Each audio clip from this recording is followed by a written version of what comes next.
सराइदेव बेंनाबारियाव खुंनाय इउनाइटेड बड' पिपल अर्गेनाइजेशननि बे जिथि बोसोरारि जथुम्मा साननैनि हाबाफारि आरो थान्दै मेल दा सोलिगासिनो दङ। आंखौ हांख्रायदोंमोन, बाहागो लाफैबाय। बर' हारिनि माखासे इसिङारि बायजोआरि जेंना जेंसि जोंनि कार्बि आंलं दिमा हासाव सिक्सिदोलनि बायजोआव रायजो जानाय बर' फिसाफोरनि जि मोनसे सोलोंथायारि समाजारि रांखान्थियारि आरो राजखान्थियारि जि मोनसे जेंना जि दाबिखौ लानानै गोलाव समनिफ्राय बड'फाया बड'लेण्ड आलादा रायजो दाबि नीलाचलनि बाथ्रा बुंदोंमोन। दिनै बर' कसारि वेलफेयार अट'नमास काउन्सिल दाजाबाय। बे जेंनाफोरनि सायाव गुवारै आरो गोथौयै दिनै बेयाव सावरायनाय जागोन। माखासे जिखिनि मोनदांनाय दुलाराय बर' फरायसा आफादनि सासे मावथि हिसाबै गोलाव समनि बे थासारिखौ जिखिनि आङो नुबोनाय थान्दै मेलाव बाहागो लाफैनाय प्राय 1500 थान्दै बिथांमोननि गेजेराव माखासे बाथ्राखौ आं शेयार खालामबाय। आरो गुबै बाथ्राया जाहैबाय जे जेराव जि बड' मिडियाम दङ बे बर' मिडियाम फरायसालिखौ फोथांनानै लाखिनांगोन। फोरोंगिरि थिसननाया टेट एपइन्टमेन्टनि गेजेरजों जानांगोन आरो स्कुल मार्जारखौ बन्द' खालामनांगौ। बे बाथ्राखौ जोङो स्पेसियेलि सरकारखौ बुंनानै दोनदों। सरकारा बेखौ गनायनानैबो लाबाय। थाखो 6आव मेथ्स आरो साइन्सखौ इंराजियाव जर जलमै जाबसिनना होदोंमोन। सरकारा बेखौ बन्द' खालामनो बाध्य जाबाय आरो फैबाय थानाय फेब्रुवारि दानाव बिनि माबा मोनसे फाइनाल रिजाल्ट होगोन होननानै सोलोंथाइ मन्थ्रिया जोंखौ बुंनानै दोनदों। थुनलाइ आफाद एबसुजों सावरायगोन।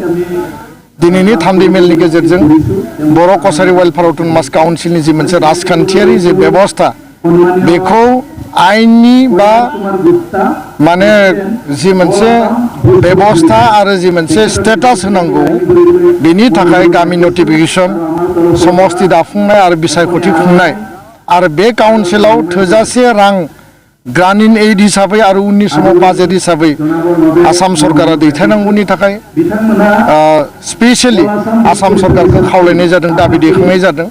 आरो फैबाय थानाय पार्लियामेन्ट सेसननि सिगांनो बर' कसारि काउन्सिलनि गामि थिसननायनि जि हाबाफारि बेखौ कमप्लिट खालामनांगौ। जिफोर फिसा फिसौ जेंना थासारि नुजादों अट'नमास काउन्सिल लेभेलाव बेखौ आसाम सरकारनि गिबि मन्थ्रि आसामनि ट्राइबेल एफेयार्स मन्थ्रि बिथांमोना लोगो नांनानै सुस्रांनानै होनांगौ। बे जोंनि स्पष्ट दाबि आरो बिथांमोनजों जोङो सावरायबाय थाखादों। गुबुन मोनसेथिङै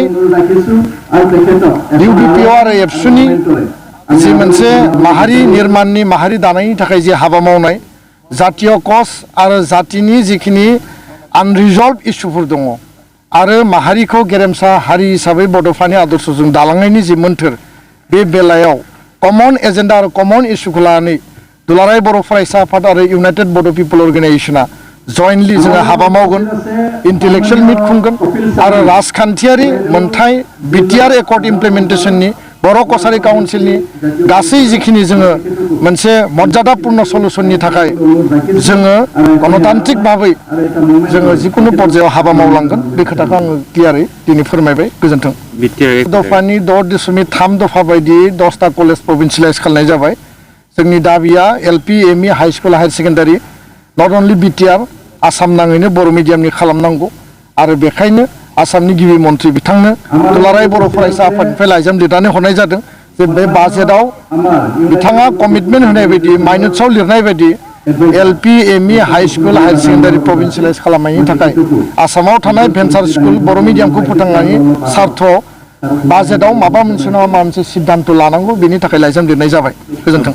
माखासे ओनसोलफ्राव भाषा फोथांना लाखिनांगौआ बयबो गावबा गाव हारिनि सुबुंफोरनि मोनसे गुबै दायित्व आरो रेसपन्सिबिलिटि आरो बे पर्यायाव जि जायगायाव बर' सुबुङा थांनानै दङ जातीय चेतना जातीय धाराखौ लानानै बिथाङा थांनानै थानांगोन आरो दुलाराय बर' फरायसा आफाद बर' थुनलाइ आफाद बा इउबिपिअ जोङो बे जातीय चेतना जातीय धाराखौ जोङो रायजो राजाफोरनि गोसोआव फोजाखांनायनि खामानिखौ मावगासिनो दङ। बेखायनो फैबाय थानाय समाव नोङो बेंनाबारियानो होन सराइदेव बा नोङो साउथ कामरुपआनो होन जेराव जेराव लेंगुवेज लार्निं सेन्टार नांगौ भाषा सोलोंनायनि थाखाय बेयाव दुलाराय बर' फरायसा आफादा जोङो फोरोंगिरि थिसननानै लेंगुवेज लार्निं बे बेबस्थाखौ जों खालामनानै होगोन। बिनि थाखाय फोरोंगिरिनि एडभार्टाइजमेन्ट होनाय जादों आरो एपइन्टमेन्टआ गोख्रैनो जागोन आरो जों फोथायो जे सराइदेवनि बेंनाबारिनि रायजो राजाफ्राबो बर' भाषाखौ सोलोंनो गोसो दङ दिनैबो रायलायनो गोसो दङ परिबेस मोनाखै